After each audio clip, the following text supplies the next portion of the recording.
It's time for the Volquest Mailbag Podcast, answering your questions from the General's quarters every week, right here on Volquest.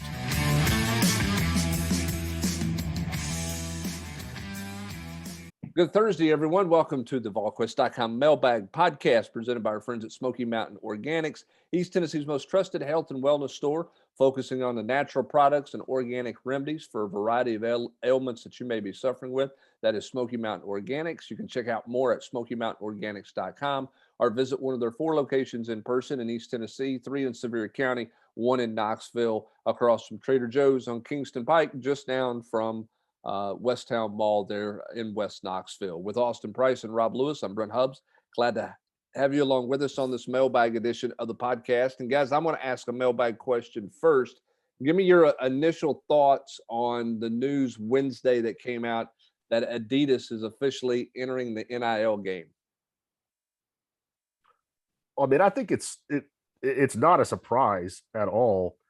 And I mean, I think it kind of eliminates the middleman to some degree. I mean, it takes, I don't want to say that Nike, I mean, it seems inevitable that Nike's going to follow, Under Armour will follow. But I mean, don't you think, and I don't pretend to be an NIL expert, I've read as much on it as I can, but don't you think this kind of takes the Spires of the world out of the equation? I'm not saying it makes them obsolete by any means. I'm just saying now a kid can strike a deal with Nike and it's Spire or Georgia's version of Spire or Alabama's version of Spire is not in the mix. Yeah, I think it's interesting from the standpoint of the whole idea that you're not supposed to have inducements and all those things. I mean, if you're sitting here looking at schools to pick from, if you know you're going to get a bigger cache of money from one school because they're an Adidas school over, say, an Under Armour school or whatever, doesn't that help you decide who you're going to pick from? I think so. And I'm going to put this in language AP can understand. What did the PGA Tour use? Was it called a PIP score, AP? Yep. So imagine a kid, I mean, Nike or Adidas, whatever, comes up with some kind of ratio. And if you go to North Carolina versus, maybe you're a kid from, maybe you're the best player in Georgia. So Anthony Edwards from a couple of years ago, if you go to North Carolina versus Georgia, how much bigger is your PIP score or Q rating going to be from Nike? Exactly. Like how many more eyeballs, how many more social media impressions are you going to get if you go to UNC, a different Nike school, say than you would have at home? I mean, I think it's going to be just another example of the rich getting richer. And especially once Nike gets involved, and I'm cheating. I researched this morning. Of the 68 teams in NCAA tournament, Nike had 38, Adidas had 13, Under Armour had 16. Wow. Well, and it's a copycat league. I mean, Walgreens puts a new store on the corner and CVS goes right across the street. I mean, that's how this stuff works. So like you expect Under Armour and Nike to get involved. You'd expect them to come up with their own version of what Adidas is doing. And, I don't know if it makes Spire or people or collectives obsolete, because I think what you'll do is you'll want to get that, and then you'll also want to get a deal with that. I don't think you're going to be specific. I don't know if anybody's signing specifically with Adidas or Nike and not signing with anybody else. I think you can, because no one's going to say you can't work with an outside, party in most of these things, because they don't want to hamper kids' ability to make money. So, at least that's my take. Yeah, I don't think it's going to make them obsolete at all, but it's going to be another whole angle. I mean, all this is brand new. It's just going to be one more angle that has to be addressed and figured out by all the schools. Doesn't this move make it a given, Austin, that every state in the country is going to have to open it up like Utah has and some other states, where the collectives and the schools can have conversations? Well, yeah, I mean, I think we're going that way anyway. But if Adidas has come out and the tweet is not from Adidas, but the tweet that came out on Wednesday said something to the effect that Adidas is opening its network to every college athlete at an Adidas partnered school.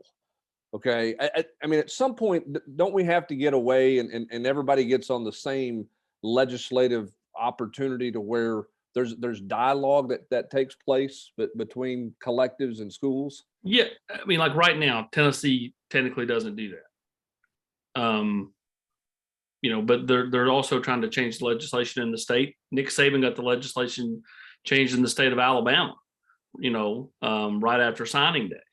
So, I mean, it's one of those things where, yeah, I mean, I think you have to be that way. I mean, you see Louisiana and LSU trying to do it where they can take a chunk of their own money and go out and try to bring kids in. I mean, again, this whole thing is just, it morphs all the time.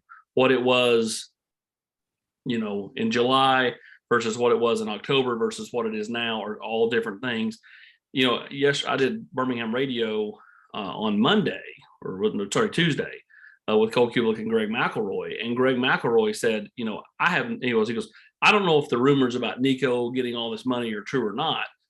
I have no issue with it because it's better to get a player on a multi-year deal than the current state of college football or college athletics, where they're basically the franchise tag every year. I'm going to go to the portal. Unless you give me what I want. Okay, you give me what I want. Okay, I'm staying.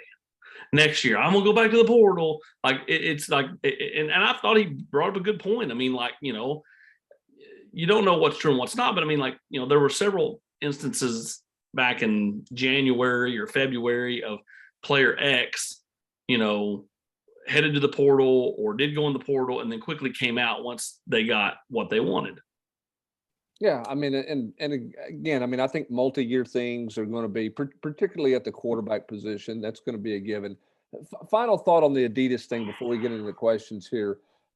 Rob, basketball recruiting for years has been talked about the shoe companies. Yeah. It's been all about the shoe companies, right? I mean, if a kid it starts when they're 14 or 15, like right, if what they play AAU program do they play for? Right, if they play for a Nike AAU program, the notion has been then they get select Nike schools to pick from, right? I mean, and that's not universal, but I would say when you're talking about the top 10, 15, 20 guys, I bet the ratio is pretty high. I mean, I don't know what that number is, but I bet it's pretty high.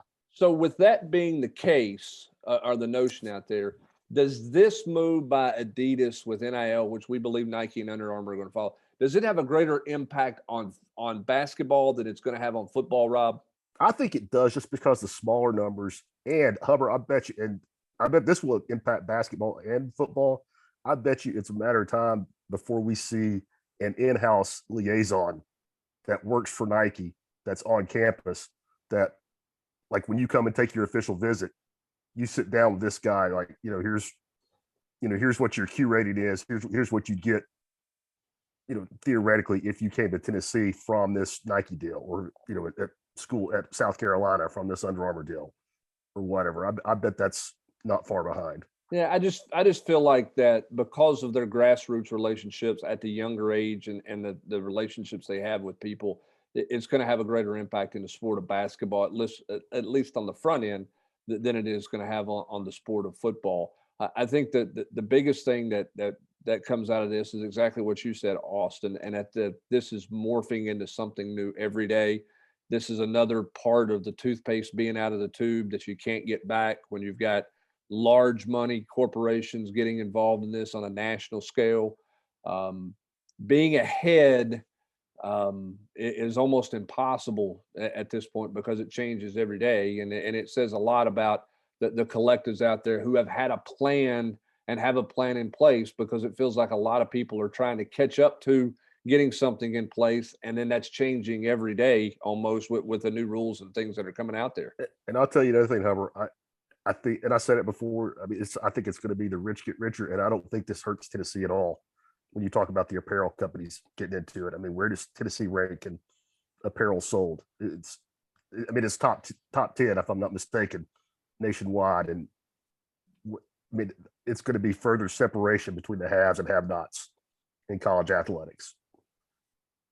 I mean, for me, I just go back to, and you bring up a great point. I mean, like, just continuing to drive home the point of how important the fan base is. But you also, you think about just, kind of the people that are belly aching out there. It's been the people that have been behind, or decided, they didn't have a plan for NIL when it all started. And they're trying to play catch up. Now, all these schools that are belly aching are very capable of catching up in a hurry.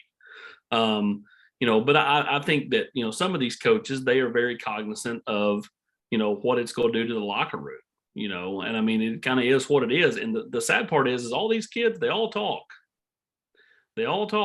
And so, I think across college football this past calendar year, so football this past year, and then the basketball season that's just wrapping up, and then even baseball that's going on right now, is kind of the last year of,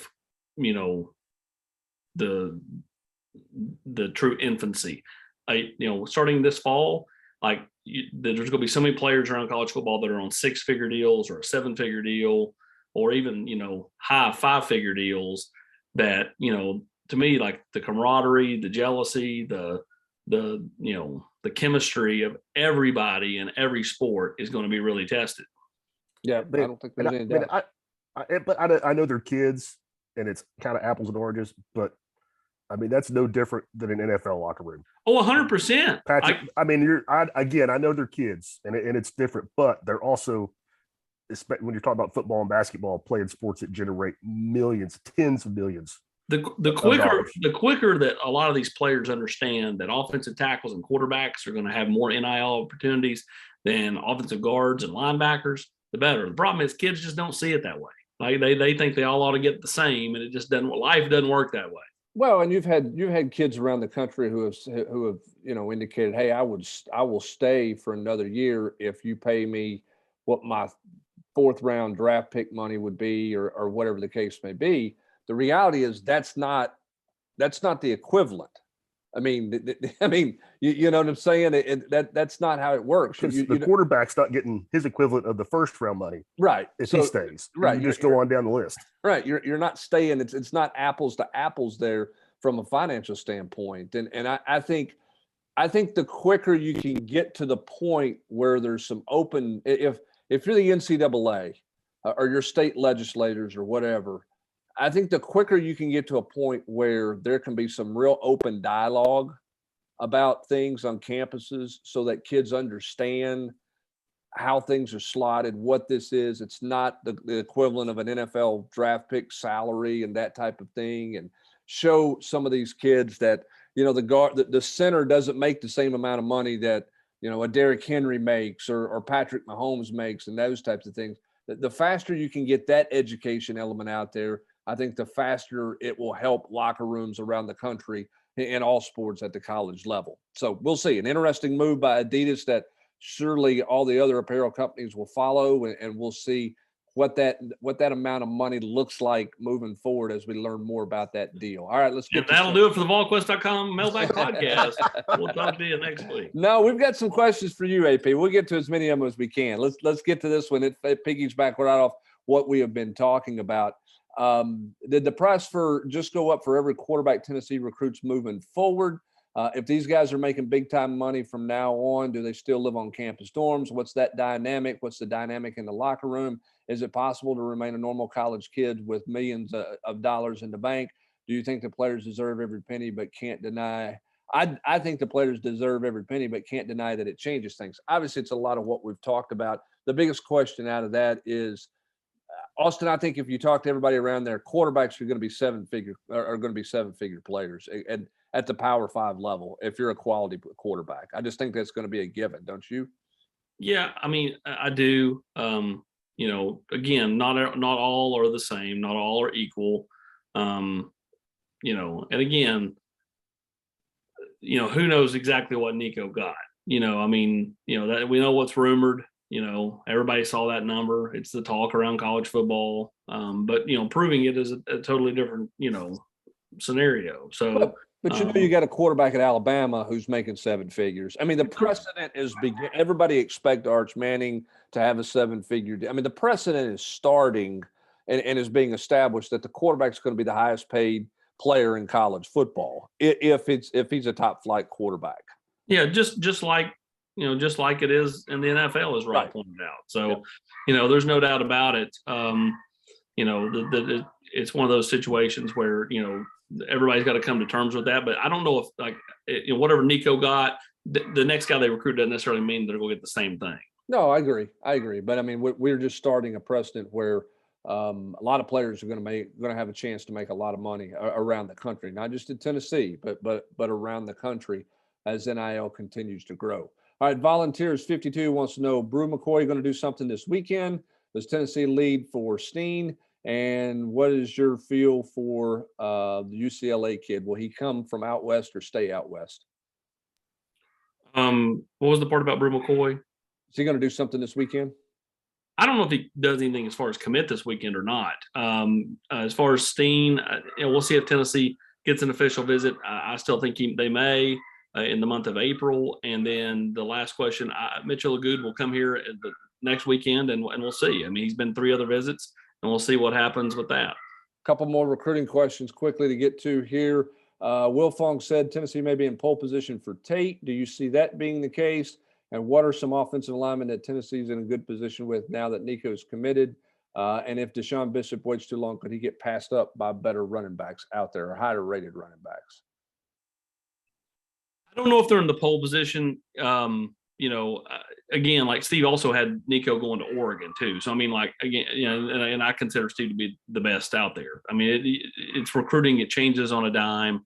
I do think that they're right there at the top for him, along with Notre Dame, Ohio State. And so for me, I like where they're at, but a lot can change in the Carnell Tate recruitment. Is he from Chicago originally? He is. He's from Chicago, plays at IMG. It feels like, honestly, that if you were saying who do they have a better chance at, just because the players involved, I would say Tennessee's got a better shot at Kyle or Casper. They can get both. I'm just saying, if you're asking me which one's they have the best shot with right now, it's Casper. All right, let's roll on here to another football question here. I read where Slaughter and McDonald are working at corner. Are they fast enough to play that position in the SEC? I did not see Tamarian McDonald working at corner. Slaughter is certainly working there. Christian Charles is working there. Rob, this is when you're down 4 corners in spring practice, you're playing all kinds of guys around places out of position, and that's just going to be spring practice in the secondary. Yeah, I would say Charles, maybe. Those other two, don't they seem like a bit of a stretch to you? Certainly McDonald. I mean, and I've not seen McDonald working at corner. I don't think he's going to play corner at all. Now, Slaughter, I think, is interesting just because of his size. Could he play corner in maybe a non-press man situation? But I think the bigger thing here is, Christian Charles needs if he's going to be your star, or he's going to be a safety, he needs every rep he can get there. You're just not going to be able to afford him to get every rep at safety because you don't have enough bodies to play at the cornerback position. I mean, the fact that Tennessee's sitting there where they are with corner, but because they're down 4 guys due to all-season surgeries, is a real detriment to me this spring. I know Josh Heupel, Rob, on Tuesday talked about, big global next man up. Yeah, and big global picture. You see the whole defense and you learn all the other positions. But I just think it has to be somewhat of a setback for some guys that they can't work at their Hubbard, true tradition. For everybody out there, and me too, who the 4 are Turnage. Yeah, Turnage is out. Kamal Haddon is out. Sean Rucker is out, and Warren Burrell is doing limited. And Rucker, is he a corner? Do we know that for sure, or was this just a big spring chance for him to prove that? Because that kid can move. He's gonna. That's where they were going to certainly work him and see how far they could go along with him. He clearly wasn't ready to play in the bowl game when he got put out there in the corner position. But yeah, I think that's where it was. They were going to do everything they could to see where he was at and get him into 2 deep at corner where he finished the year. I think he's a corner. He just needs a ton of work, and he's not going to get that work, which is obviously a detriment. It means Desmond Williams has got to go fast and got to get ready in a hurry. And then we'll see what a lot of opportunities there, Hubs.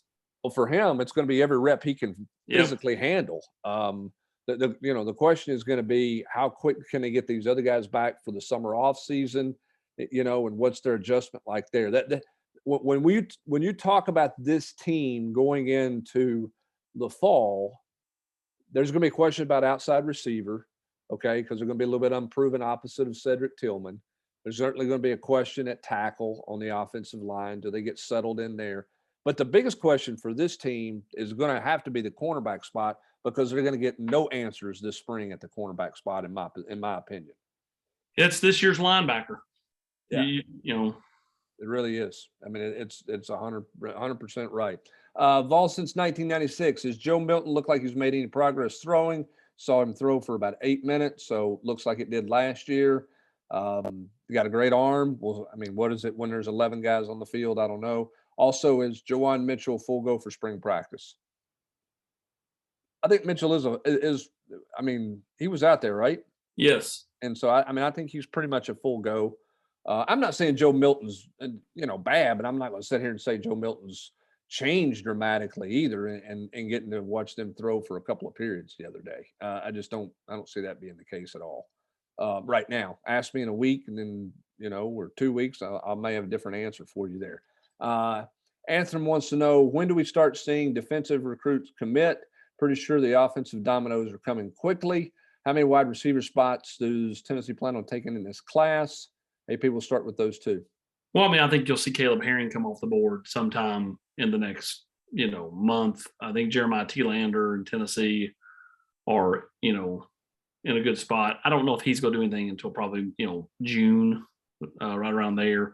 I think Tennessee's in a great spot with Zach Myers over at Christ School. I think they're in a good spot with, a couple of different defensive guys. So, I understand how he feels about the offense, especially coming off of, it just feels like they've added a lot of offense the last several months and not a whole lot of defense. But, I think the defensive guys will start to come off the board a little bit. And then, as far as receivers, I think Tennessee takes between 3 and 4 more. I think it depends on who they are, though.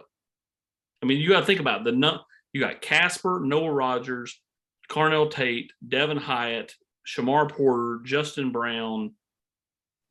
You know what I'm saying? Like, there's a lot of players that Tennessee's in on at that particular position. Some of them are ahead of others. Right. And Tennessee doesn't necessarily lead for the ones who may be at the top of the wish list either. So how that shakes out and what's that? I mean, look, there's no doubt the weekend of April the 9th, if Carnell Tate's going to be here and Casper is going to be here, Austin, that will tell a lot about kind of what the pecking order and where things look. Well, and they're going to be here with Nico. So, right. You know what I'm saying? I mean, like, you start, man, we can play together, you start kind of that peer recruiting, and quarterbacks lead the way. I mean, that's the big weekend. If Tennessee's making the big move, I mean, they're already moved with those guys, but if they're making the big move, it's happening that weekend. Yep. And we've talked about it when Nico was coming in for the long visit. You would know whether Tennessee was going to be a factor or not. You're going to know how big of a factor Tennessee is going to be with a kid from Arizona. Is the distance too much? With Carnell Tate and those things. You're going to have a better feel for that after they're in town for the weekend of April the 9th. As for the DB Riley from MTSU, I mean, if he watched practice on Tuesday and looked at Tennessee's corner situation, I mean, he had to think he could play immediately, right? I mean, I don't know where Tennessee is with him. I thought you could play immediately, and so did the head coach. Yeah, I've got bad hips. They're not fluid at all. So, the question to me is going to be, how hard does Tennessee pursue there? Do they feel like he's good enough? And are they in on anybody better? They have to get somebody, in my opinion, at that position. He may be a best available to them. We'll see what happens coming out of the next week or so after that visit. Well, the interesting thing to me is, like, you have certain players. Now, Brew McCoy is a take whenever, okay? But like a guy like Quincy Riley, Hubs, he's kind of, we'd take him, but like, if somebody goes in that portal in the next few weeks that maybe catches your eye a little bit more, that can change for somebody like Quincy Riley, at least in my opinion. Well, and look, you don't have to make any decision on anybody right now. I mean, you can wait and see what else is happening and kind of play that, play it out and see who jumps in the portal and who doesn't jump in. Or you could be cut for it, take the commitment, and then if somebody better comes along in 3 weeks. Man, I think it's a little easier to do with a transfer. There's no doubt. But woo. Well, I just think that's the world we're all living in. Yeah, I get it. Because here's the thing. You can take a commitment from a transfer, and he can do it to you. Exactly. Which has happened to Tennessee multiple times. Absolutely. Sam Smith wants to know any position moves this spring and when will they happen?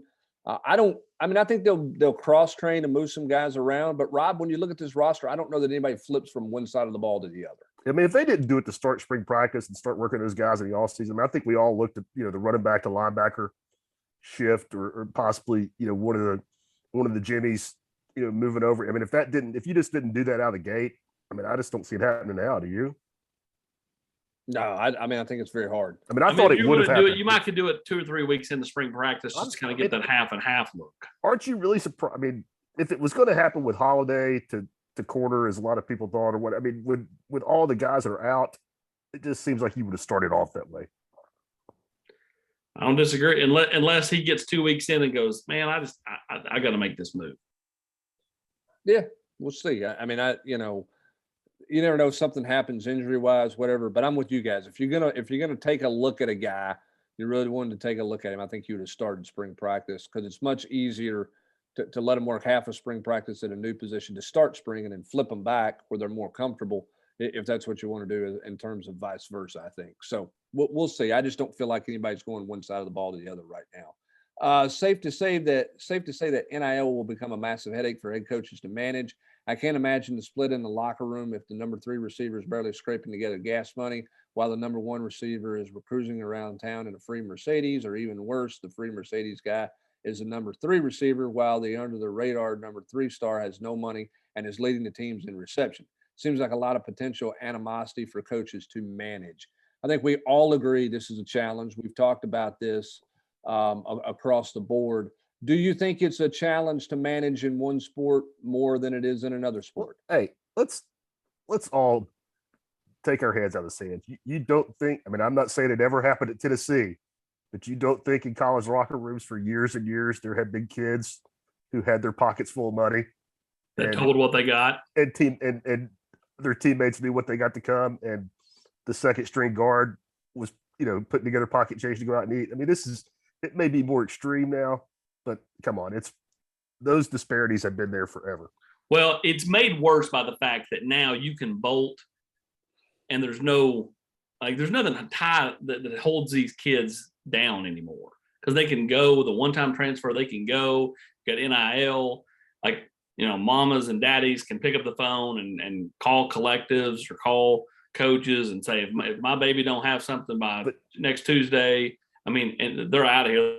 To me, what really morphed all this was, again, the one-time transfer and NIL happening basically within months of each other. I mean, we haven't seen any of the contracts, but don't you think the NIL will almost help the transfer portal? Because, I mean, if it's a multi-year deal and you're getting paid, and some of the figures we've here thrown around, if you leave school X, I'm sure that NIL deal you signed with whatever that school's collective is not following you. There cannot be any way that these collectives have not protected themselves. Yeah, I don't know. I mean, I don't know if you can. Otherwise, unless they've got really good language in it, otherwise that would be a pay for play. Yeah. I'm willing to bet there's some really good language in it. Oh, I think that. I mean, yeah. I mean, I think that if they're true multi-year deals, there's some things that says, I would imagine in contracts that you have to honor certain things, and where can you honor those deals at? Can you honor those deals if you're anywhere in the country, or can you honor those deals if you're at certain places? But again, you got a lot of things going. There's a lot of moving parts. There's a lot of things being morphed. There's a lot of people with their hands in the cookie jar trying to get a slice of the pie on all fronts that make this thing change every day. And again, the Adidas deal's got some significance to it because that's the first big public corporate that said we're in. I know Dr. Pepper did it with one athlete last year at Clemson, but this is the first wide-ranging, big scoping situation where a corporate company has said we are in for NIL and college athletics, and that's an interesting dynamic for sure. All right, AP, last question goes to you. You ready? Here we go. Question about UT's position with the following recruits and chances of signing them. Offense: Jeremiah Cobb, Deshaun Bishop, Carnell Tate, Kyler Casper, Devin Hyatt, Shamar Porter, Bryson Sanders. On defense: Vic Burley, Shadavian Bradley, Tamarian Parker, Caleb Herring, Braylon Shelby, Nathan Robinson, Jeremiah Thielander, Micah Bell, Michael Dartery, John Slaughter, Zach Myers, Christian Conyer, Marquez Taylor.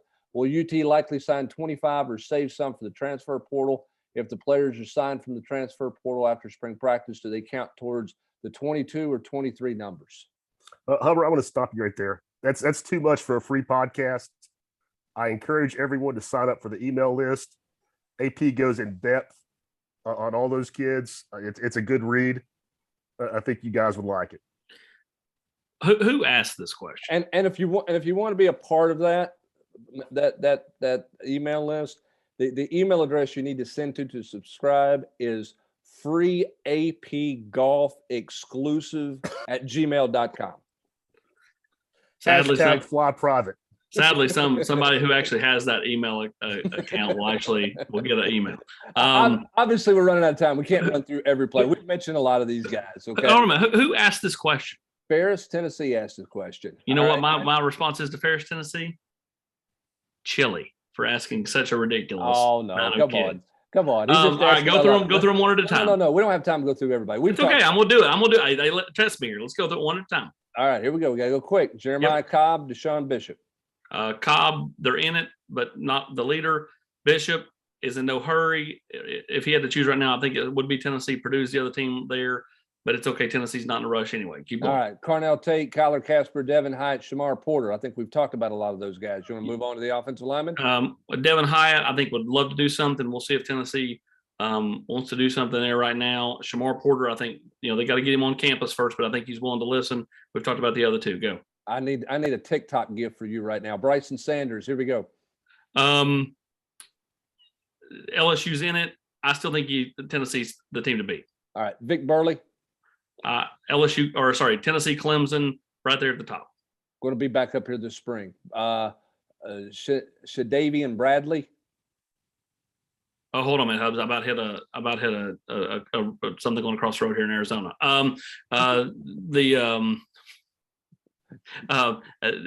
In it, but not at the top. Tamari and Parker. Go to Georgia. Caleb Herring. Vol.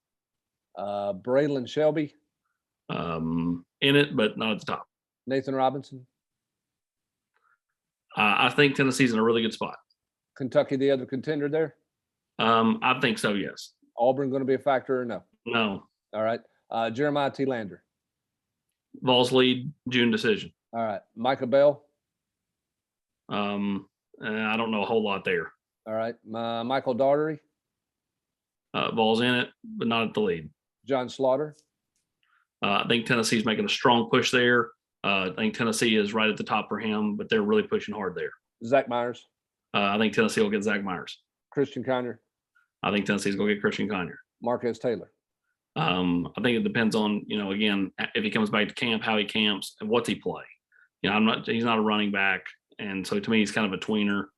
I'm not going to close the door on it, but right now I would not classify him in the in-state crop that I think Tennessee's definitely going to take. Will Tennessee sign 25 or say 7 for the transfer portal? Well, they can take up to 7 transfers, so they take up to 32 if they want to. So, I would try to sign as mmany of these high school kids as you can, especially if you're getting top shelf guys. All right, guys. After spring practice, transfer in for the summer. They count towards 22 or 23. 22. 22 because they got to be under the 85. That's why they couldn't take them in January because they weren't under the 85. Well done, Austin Price. Rob Lewis, to you. Sweet 16, Elite 8 weekend. Give me your Final Four. Oh my gosh, my bracket is absolute trash. I'm going to go mostly chalk, despite everything we've seen. I'll go Kansas, Purdue, Gonzaga, and Arizona. With Arizona winning it all. Give me your one dark horse that you think could be in the Final Four, even though you're not picking them there. I'm not picking them, but Miami. North Carolina. If they can stay out of foul trouble and keep those main guys on the floor, the Tar Heels. No Texas Tech love from anybody? I could see them beating Gonzaga. I really could, just because of the way they play defense. But I'm not picking them. You're not picking that one. All right. I've seen too much basketball from teams this year, Hubbard, that can't score for long stretches. Yeah, that's not good when you have scoring droughts. That's for sure. All right, that's going to do it for this edition of the Volquest.com Mailbag Podcast, presented by our good friends at Smoky Mountain Organics. For Austin Price and Rob Lewis, thanks for joining us on this Thursday. Have a great afternoon, everybody. listening to the Volquest Mailbag Podcast every week right here on Volquest.